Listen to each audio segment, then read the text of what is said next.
7 दिवस झाले. ज्ञानदादाचं लक्ष गेलं मुक्ताकडं. ए मुक्ता, अजूनही रडतेस मुक्ता? काय झालं मुक्ता? मुक्ता, तुला कुणी काही बोललं का? मुक्तानं सांगावं. अवतार होतात पण त्यांना सुद्धा त्रास होतो. जगाच्या कल्याणा संताच्या विभूती, देह कष्टविती परोपकारी. जगाच्या कल्याणासाठी चांगली माणसं अवतार घेतात. त्रास होतो त्यांना. त्रास होता माझ्या महावैष्णव ज्ञानोबारायांना. 5 वर्षाचे ज्ञानोबाराय, छोटीशी मुक्ताई, लहानशे सोपान काका, विठ्ठल पंत पैठण मध्ये आहेत. का? भीक मागत होते, दयेची याचना करत होते त्या धर्म मार्तंडा समोर. माझ्या मुलांच्या मुंजी होऊ द्या, त्यांना समाजात वागता येऊ द्या, त्यांना वाळीत नका टाकू. तुम्ही द्याल ना ती शिक्षा? मला मान्य. माझ्या मुलांच्या मुंजी होऊ द्या. गणेश शास्त्री, गोपाळ भट्ट समोर बसले आणि त्यांनी सांगितलं, एकच शिक्षा आहे तुम्हाला विठ्ठल पंत, देहांत प्रायश्चित. देहांत प्रायश्चित शब्द कानावर आले. विठ्ठल पंतचं शरीर थरारलं. कागद घेतला, झप झप झप पावलं टाकत सिद्ध बेटेच्या दिशेनं आले. रुक्मिणी माता दिवाबत्ती करून विठ्ठल पंताची वाट बघत बसली. आलात स्वामी, आलात? काय निर्णय झाला? काय सांगितलं त्या धर्म मार्तंडांनी? आता होणार ना आपल्या मुलांच्या मुंजी? आता घेतील ना त्यांना समाजात? घेतील, घेतील रुक्मिणी, पण त्यासाठी एक करावं लागल. रुक्मिणी, अगं आपल्याला देहांत प्रायश्चित घ्यावं लागल ग. देहांत प्रायश्चित. रुक्मिणी मातेच्या अंगावर सर्व दिशी काटा उभा राहिला. पतिव्रता होती. विचारलं, केव्हा निघायचं स्वामी? पतीनं सांगितलं आज मध्यरात्री निघायचं. रुक्मिणी मातेनं त्या दिवशी मांड्याचा स्वयंपाक केला. माझ्या ज्ञानाला मांडे फार आवडतात. माझ्या ज्ञानाला मांडे फार आवडतात. मांड्याचा स्वयंपाक झाला. एक घास घेतला, मुक्ताच्या तोंडात घातला. आईच्या डोळ्यातून आसवाच्या धारा पाहिल्या आणि छोटीशी मुक्ता बोलते, आई लढतेस का ग तू? काय झालं आई? अहो बोलता पण नाही येत. बोबडे बोबडे बोल तिचे. आई का लढतेस ग? काही नाही बाळा, डोळ्यात कचरा गेला म्हणून रडू आलं. एक घास घेतला, माझ्या ज्ञानदादाच्या तोंडात घातला. एक घास घेतला, सोपान काकाच्या निवृत्ती दादाच्या तोंडात घातला. मुलं जेवली, मुलं झोपी गेली. त्या रात्री रुक्मिणी मातेनं शेवटचा घास घेतला. रुक्मिणी माता झोपी गेल्या. विठ्ठल पंतांनी वात वर केली, दिवाबत्ती केली. झोप नव्हती रात्रभर विठ्ठल पंतांना. पुरुषाचं दुःख कोणाला दिसत नसतं. रात्रभर फक्त आपल्या 4 लेकरांकडे बघत होते विठ्ठल पंत. 2 कागद घेतले, शाई घेतला, बोडू घेतला, बोडू शाईत बुडवला आणि भर भर भर भर भर 2 पत्र लिहिली. एक लिहिलं त्या धर्म मार्तंडासाठी आणि दुसरं लिहिलं माझ्या ज्ञानदादांसाठी. पत्र देव्हाऱ्यात ठेवलं आणि हळूच रुक्मिणी मातेला आवाज दिला, रुक्मिणी उठा, जायची वेळ झाली. रुक्मिणी उठा. माझ्या रुक्मिणी मातेच्या अंगावर मुक्ता हात टाकून झोपली होती. अरे जगातली पहिली आई आहे जी आपल्या लेकीचा हात बाजूला सारून देहांत प्रायश्चित घ्यायला जाते. जगातली पहिली आई.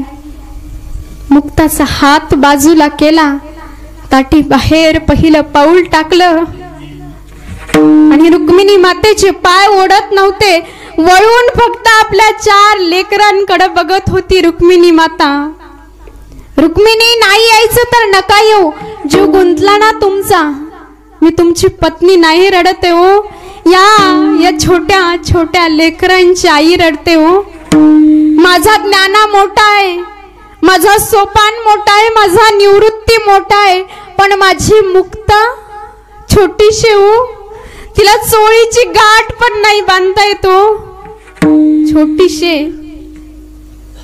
झप झप पावलं टाकत त्या इंद्रायणी नदीच्या काठावर आले. त्या नदीच्या पाण्यामध्ये स्वतःला समर्पित करून घेतलं, देहांत प्रायश्चित घेतलं. का? त्या धर्म मार्तंडाचा आदेश होता म्हणून. आपल्या पोरांना न्याय मिळवण्यासाठी देहांत प्रायश्चित. दुसरा दिवस उजाडला, ज्ञानदादा उठले. ज्ञानदादांनी बघितलं, देव्हाऱ्यात एक पत्र दिसलं. पत्र वाचलं ज्ञानदादांनी आणि हंबरडा फोडला. ए आई, ए बाबा म्हणून डसा डसा रडायला लागले ज्ञानदादा. आवाजानं मुक्ता धावत धावत आली. सोपान धावत धावत आला. दादा, काय झालं रे? का लढतोस दादा? काय लिहिलंय त्या पत्रामध्ये? मुक्ते, सोपाना, आता आपल्याला आई नाही राहिली ग, आता आपल्याला बाबा नाही राहिले. रडत होते लेकर. पहिला दिवस गेला, दुसरा, तिसरा, चौथा, पाचवा, सहावा, सातवा दिवस उजाडला. माझे ज्ञानदादा भिंतीच्या आडोशाला बसलेत. माझी मुक्ता खांबाच्या जवळ बसले. माझे निवृत्ती दादा पायरीला टेकून, माझे सोपान काका पायरीवर बसले. एकाच ठिकाणी टक लावून बघणारे हे चौघे भावंड. आई बाप नाही राहिले आता. 7 दिवस झाले. ज्ञानदादाचं लक्ष गेलं मुक्ताकडं. ए मुक्ता, अजूनही रडतेस मुक्ता? काय झालं मुक्ता? मुक्ता, तुला कुणी काही बोललं का? मुक्तानं सांगावं, नाही दादा, कुणी नाही बोललं. मुक्ता, आईची आठवण येते का ग? मुक्तानं सांगावं, नाही दादा. मुक्ता, बाबाची आठवण येते का ग? मुक्तानं सांगावं, नाही दादा, नाही येत. मुक्ता, भूक लागली का तुला? ज्ञानदादांनी ओळखलं, माझी मुक्ता 8 दिवस झालं जेवली नाही. 8 दिवस झालं तिच्या पोटात अन्नाचा कण नाही. ज्ञानदादा उठले. मुक्ता धावत धावत आली. ज्ञानदादाच्या गळ्याला पडली, हंबरडा फोडला. मुक्त्या, आईची आठवण आली तर माझ्या गळ्यात पडून रड, आणि बाबाची आठवण आली तर निवृत्ती दादाच्या गळ्यात पडून रड. मुक्ता, आपल्या चौघांना एकमेकांचे मायबाप बनायचंय.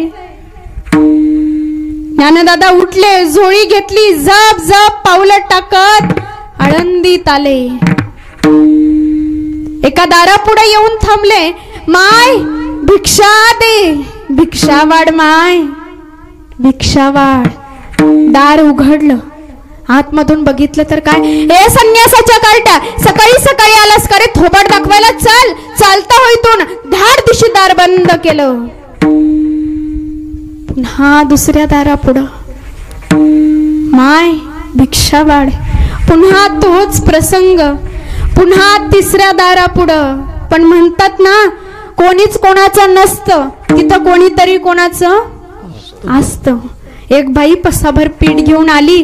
ज्ञानदादाच्या झोळीत टाकलं, म्हणाली, बाळा लवकर जा, कोणाला दिसू नको बाळा, लवकर जा. ज्ञानदादाच्या चेहऱ्यावर आनंद मावेनासा झाला.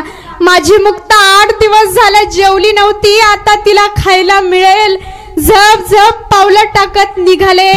तेवढ्यात घोड्यावरून विसोबा खेचर आला.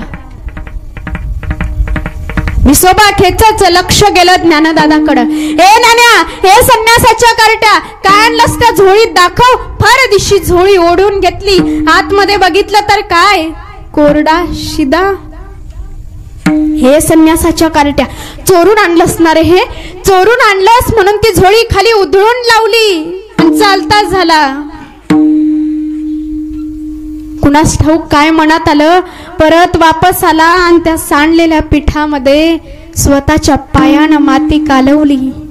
ऐका कलेची महिमा.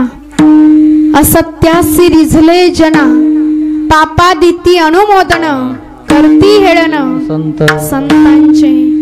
नाही कळले ओ संत आम्हाला, ज्ञानोबाचं ज्ञान नाही कळलं, मुक्ताईचा विह नाही कळला, सोपान काकाची साधना निवृत्तीचा एकांत नाही कळला. नाही कळले आम्हाला संत. ज्ञानदादा आले, झोळी फेकून दिली, कुटी आत गेले. आतमध्ये समाधीस्थ अवस्थेत बसले. मुक्ता धावत धावत आली. दादा ताटी उघडा, दादा ताटी उघडा. जगाचा योगी पावन अवस्थेत बसलाय. योगी पावन मनाचा, योगी पावन मनाचा, पावन मनाचा, योगी पावन मनाचा, योगी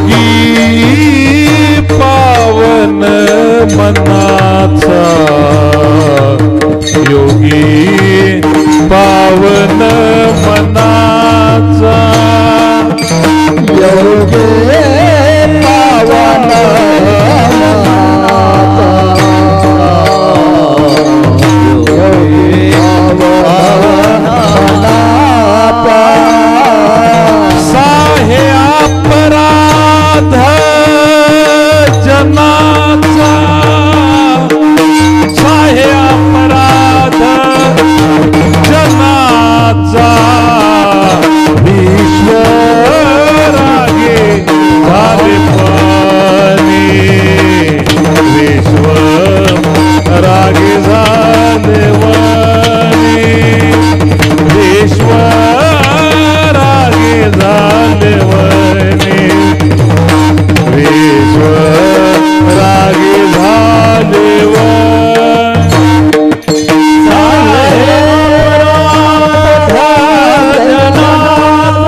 योगी पावन मनाचा, साहे अपराध जनाचा. विश्वरागे झाले वन्ही, संती सुखे व्हावे पाणी. शब्दे शस्त्रे झाले क्लेश, संती मानावा उपदेश. विश्वपट ब्रह्मदोरा, ताटी उघडा ज्ञानेश्वरा, ताटी उघडा ज्ञानेश्वरा. त्याही काळी संतांना त्रास झाला. आजही समाजात काही करंटी माणसं आहेत. ज्ञानोबारायांना त्रास झाला. मुक्त विनवणी करू लागली. पाठीराखीत ज्ञानोबाची लाडकी मुक्ताई झाली. पाठीराखीत ज्ञानोबाची लाडकी मुक्ताई झाली. या भेसूर आयुष्यातील माझी अंगाई झाली. वेळोवेळी कणखर तर वेळीच मऊरुई झाली. ताई संकटात माझ्या कधी बाप तर कधी आई झाली. कधी बाप तर कधी आई झाली. भाऊ बहिणीच्या प्रत्येक संकटामध्ये खंबीरपणे उभा असतो. ज्ञानोबाराय आणि मुक्ताईकडनं बहीण भावाचं नातं कसं असावं हे तुम्ही आम्ही शिकलं पाहिजे. त्याही काळी त्रास झाला संतांना. आजही दुर्जन सक्रिय होतात कारण सज्जनांची निष्क्रियता वाढते. सज्जन निष्क्रिय होतात म्हणून दुर्जनांचं तोंड चालते. म्हणून आपण निष्क्रिय होऊन चालणार नाही. ज्या ठिकाणी गजराची अपेक्षा आहे त्या ठिकाणी वाजूकी नको, वाजूकी नको, वाजूकी नको, वाजूकी नको, वाजूकी नको, वाजूकी नको असं नाही करायचं. खानकन टाळीचा आवाजान मुखातून भजन आलंच पाहिजे. विठ्ठल विठ्ठल.